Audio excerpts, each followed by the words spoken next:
Hello friends, welcome to our channel. Friends, आज आपण search रिपोर्टबद्दल माहिती पाहणार आहोत. सर्च रिपोर्ट जो आहे तो कोण तयार करू शकतो, तो कोणत्या ऑफिसमध्ये तयार केला जातो आणि त्याची लीगल प्रोसिजर काय आहे, तो रिपोर्ट तयार करण्यासाठी कोणते कोणते डॉक्युमेंट्स लागतात, ही सर्व प्रोसिजर आपण व्हिडिओमध्ये पाहणार आहोत. तर चला पाहूया सर्च रिपोर्ट म्हणजे नेमकं काय असते. तर सर्च रिपोर्ट, ज्यावेळेस आपण एखादी प्रॉपर्टी खरेदी करण्यास इच्छुक असतो किंवा आपल्या एखाद्या प्रॉपर्टीवर बँकेकडून कर्ज घेण्यासाठी आपण अप्लाय करतो, त्यावेळेस बँक आपल्या प्रॉपर्टीचा सर्च रिपोर्ट बँकेकडे जमा करण्यास सांगते. आता एखादी प्रॉपर्टी जी समजा फ्लॅट असेल किंवा मोकळा प्लॉट असेल किंवा एखादी शेतजमीन असेल, आता ती खरेदी करायला गेल्यानंतर तिथे आपल्याला ते साहेब सांगतात की तुम्ही आधी प्रॉपर्टीचा सर्च रिपोर्ट घेऊन या. तर काही लोक वकील साहेबांचा जो सल्ला आहे सर्च रिपोर्ट घेण्याबाबत, त्यांना सर्च रिपोर्ट तयार करायला वकील साहेबांना सांगावा लागतो, तो न घेता स्वतःचीच फसवणूक करून घेतात. आता एखादी प्रॉपर्टी बँकेला गहाण ठेवून त्यावर कर्ज घेण्याआधी किंवा प्रॉपर्टी खरेदी करण्याआधी सर्च रिपोर्ट करून घ्यावा लागतो. आता हे का महत्त्वाचे आहे सर्च रिपोर्ट करून घेणे म्हणजे, तर टायटल सर्च रिपोर्ट किंवा शोध अहवाल त्या नावातच आहे की तुम्ही त्या प्रॉपर्टीच्या संदर्भाने तुम्हाला मार्केटेबल टायटल आहे का हे पाहावं लागते. तुम्ही ज्या व्यक्तीकडून ती प्रॉपर्टी खरेदी करणार आहात त्यालाही ती विक्री करण्यासाठी योग्य मालकी आहे का.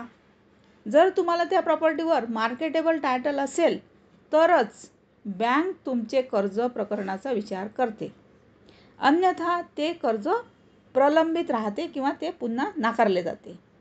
आता सर्वात महत्त्वाचा मुद्दा हा आहे की सर्च रिपोर्ट कोणाकडून तयार करून घ्यावा. जर तुम्हाला कर्जासाठी सर्च रिपोर्ट घ्यावायचा असेल तर तुम्ही फक्त बँकेच्या पॅनलवरील वकिलांकडूनच सर्च रिपोर्ट घ्यावा लागेल, कारण त्या बँकेने त्या वकिलांचे इम्पॅनलमेंट केलेले असते. आता ती बँक इतर कोणत्याही वकिलांचे सर्च रिपोर्ट घेण्याचे नाकारत असते.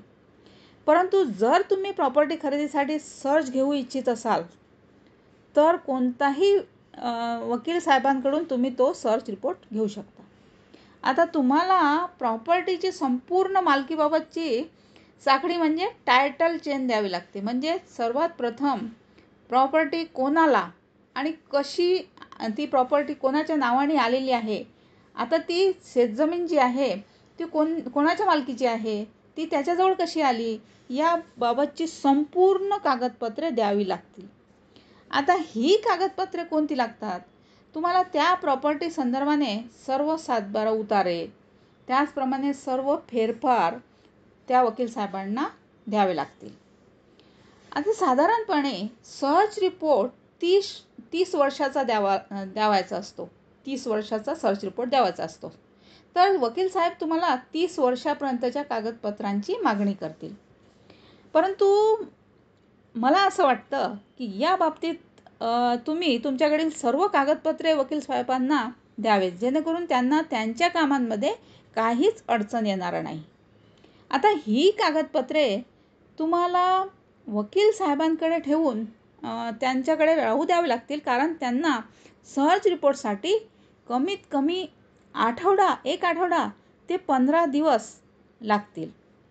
आता कागदपत्रांची छाननी करून हे बघितले जाते की प्रथम ज्या व्यक्तीला ती प्रॉपर्टी मिळाली त्या व्यक्तीपासून ते तुम्हाला प्रॉपर्टी तुमच्या नावाने येईपर्यंत त्यावर काही दिवाणी दावे मीन्स सिव्हिल सूट, महसुली अर्ज किंवा अपील प्रलंबित आहे का.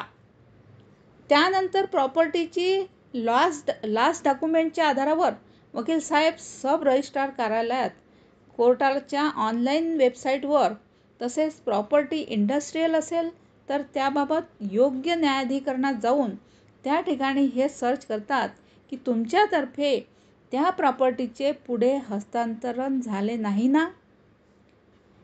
आता इथे बँक प्रकरणासाठी आपण जो सर्च घेतो त्यासाठी हे देखील पाहणे आवश्यक असते की मध्यंतरीच्या कालावधीमध्ये तुम्ही त्या प्रॉपर्टीबद्दल एखादी गहाणपत्र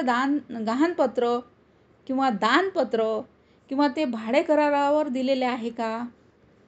त्याचप्रमाणे त्या प्रॉपर्टी संबंधाने एखादा दिवाणी दावा प्रलंबित तर नाही ना, म्हणजे सिव्हिल सूट तर कोर्टात नाही ना, हे देखील पाहिलं जाते.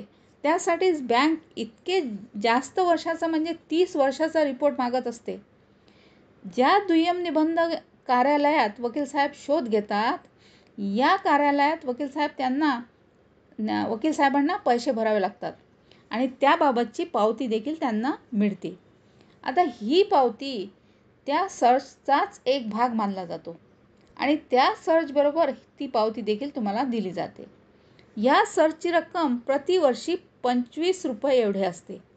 म्हणजे जर सर्च रिपोर्ट 30 वर्षाचा घ्यायचा असेल तर ही रक्कम 750 रुपये एवढे असते आणि त्या 750 रुपयांचे तुम्हाला पावती देखील मिळते.